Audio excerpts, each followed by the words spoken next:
I'm here in Oxford to interview Daisy Johnson, who was nominated for the Man Booker Prize. She's the youngest person to have ever been nominated, and she's invited me to the Rusty Bicycle, one of her favourite places to write in.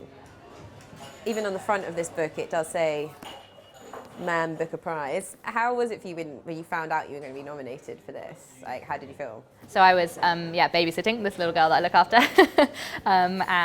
actually both times when I heard about the long list and the shortlist, got this call, and she's really into phones, so she was like, phone. I was like, no, get away. And it just completely blew my mind. We then went to a playground and kind of ran around screaming for a while. How would you describe the book without giving too much away? So I think it's probably a quest narrative. It's about a young woman who hasn't seen her mother for a very long time and she wants to find her. And it's about her journey to find her and also about what comes back to her, the memories that return to her as she's going through this journey. What inspired you to start with this book? It's your first novel, so why did you decide to start with this story?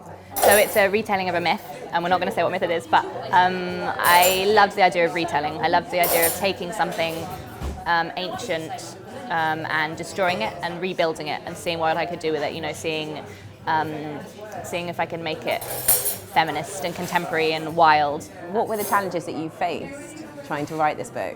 I knew I had to write a novel. I'd written a short story collection and I knew the novel had to be next. And I'd written other novels before, but I'd never finished them to get to this point. And I didn't know if I could. There was kind of in the back of my mind as I was working on it. I worked on it for 4 years. Was always this, what if you can't actually write a novel? What if you're a short story writer only? And that was really frightening and quite scary. But I think it did drive me on. There was a lot of kind of crying in coffee shops. But I think it was good. I think it was good to have that pressure. I think I needed that pressure to, to write it. I mean, I noticed in the acknowledgements at the back that you said that your partner had left you a message where you were working, which said, what was exactly that the message said? So it was, I was really despondent, I think. I was really sad about the writing. It just wasn't going well. And then I had a really good week, and I said to him something like, I think this book's going to be fucking brilliant.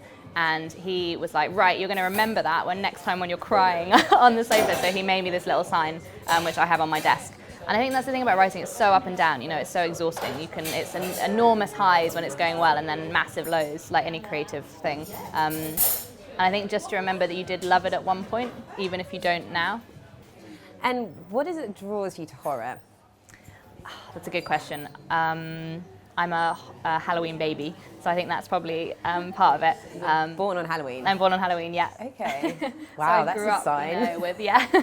I grew up with, The Shining and The Exorcist and watching these films when I was far too young to watch them. I think what I love about it is there's such an art to horror writing, I think, to building the tension until you're at this kind of moment of catharsis. Horror, I think, also is all about only seeing some part of something, seeing half of something or seeing a flash of something. And I think that's a really wonderful thing to try and master as a writer. How little can you show the reader for them still to understand and still to have a sense of what you're talking about? I definitely think that's something that I felt in the book. I couldn't put it down. The tension that you managed to build up and all of the different threads that wove into one another, I can definitely see why it was nominated for the Man Booker Prize. It's fantastic. One of the things I find really interesting is that even though there's been a really big focus on your age, you don't write like a young person in a very stereotypical way at all. What was it that made you interested in writing about older women? Yeah, it was something I was really worried about, actually, because obviously I know how to write about what it's like to be 27 or what it's like to be 14, but I didn't know what it was like to write about, being 70, and the older character in the book also has has Alzheimer's, and I was frightened about writing this. I didn't want to be disrespectful. I didn't want to do it badly. So I did read a lot. I read Iris Murdoch's husband wrote a book about what it was like living with her when she had Alzheimer's, and what it's like watching someone you love and know really well becoming this different person. I think there's also, I guess, again, I wanted to write about women who we have kind of preconceptions about the way they should be, what it means when you become an older woman, and I wanted to explore that. When I first started writing, I was reacting to reading a lot of books where women weren't protagonists, and feeling quite angry about that, feeling like there wasn't, a space where I could read people, who were also women, who weren't, only mothers or only children. They were something more than their relationship to a man.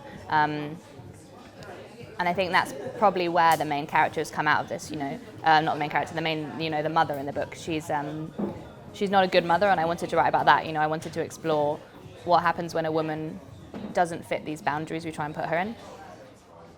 I also really liked the way that you explored the idea of love in the book, because it wasn't your typical idea of how love works, even between family members. Yeah. I just wanted to know what made you want to write about love in that way.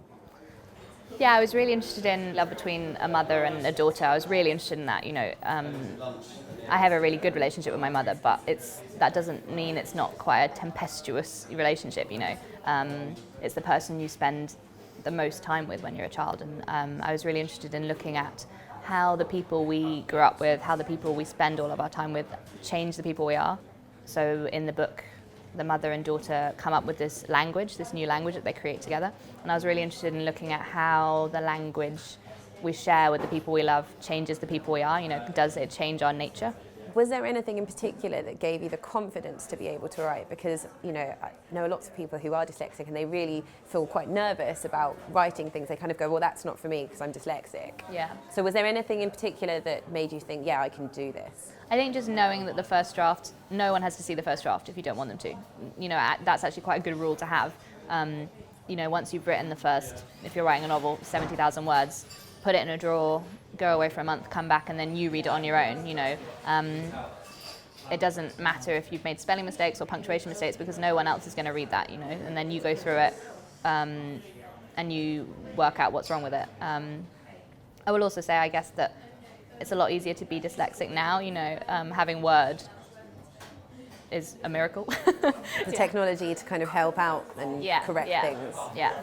Gmail at the moment, it gives me all of these suggestions. I'm like, you know what, I'm okay. I like it. I'm like, yes, that is a good one. So I'm like, I deliberately spelled it incorrectly. Yeah. Yeah, excuse me. It was on purpose, definitely. Thanks for watching the video. If you enjoyed it, there are more which are part of the series called Fresh Voices. You can click here. And don't forget to like, comment and subscribe. See you soon.